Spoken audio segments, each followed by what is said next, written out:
لڈن سے سیف اللہ کے مطابق ڈی پی او وہاڑی محمد عیسیٰ خان کی زندگی اور سفر محفوظ مہم موٹر سائیکل سواروں میں مفت ہیلمٹ تقسیم کیے گئے۔ وہاڑی پولیس اور سول سوسائٹی کی جانب سے بورے والا میں ہیلمٹ کے بارے میں شعور اور آگاہی کیمپس کا آغاز کیا گیا۔ کیمپ میں ڈی پی او وہاڑی محمد عیسیٰ خان نے شہریوں میں بذریعہ قراندازی مفت ہیلمٹ تقسیم کیے۔ اس دوران شہریوں کو ہیلمٹ کے استعمال کے بارے میں آگاہی فراہم کرتے ہوئے ہیلمٹ کی افادیت بارے بتایا گیا،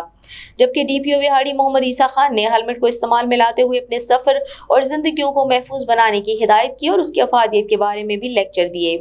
اس موقع پر S T P O circle Burewala Muhammad Zafar Dogar, D S P traffic Rana Tanveer Sarwar, chief security officer Rana Saqib Nazir بھی موجود تھے۔ المدینہ ڈیولپرز کے زیر اہتمام ہیلمٹ کی تقسیم کے تقریب کے دوران المدینہ ڈیولپرز کے چیف ایگزیکٹو چودھری صدیق یوسف ارائیں کے علاوہ چودھری سعید یوسف، حامد تاج، سید سجاد حسین بخاری، میاں اصغر بشیر، شیخ عمران، امان اللہ محل، محمد زاہد تھے اور ماہر محبوب عالم بھی موجود تھے، جبکہ اوورسیز پاکستانیوں کے زیر اہتمام فری ہیلمٹ تقسیم کی تقریب ٹوٹل پمپ چنگی نمبر 5 پر منعقد ہوئی۔ اس دوران اوورسیز پاکستانی قمر شہزاد کھوکھر، کیسر شہزاد کھوکھر، جبکہ Chaudhry Ghulam Mustafa, director Life Lab, Malik Adnan Aslam Awan, Chaudhry Aslam Taj, Chaudhry Asif Ali, صدر city press club Syed Sajid Naqvi, city press club اور انجمن تاجران اور وکلاء کی بڑی تعداد موجود تھی۔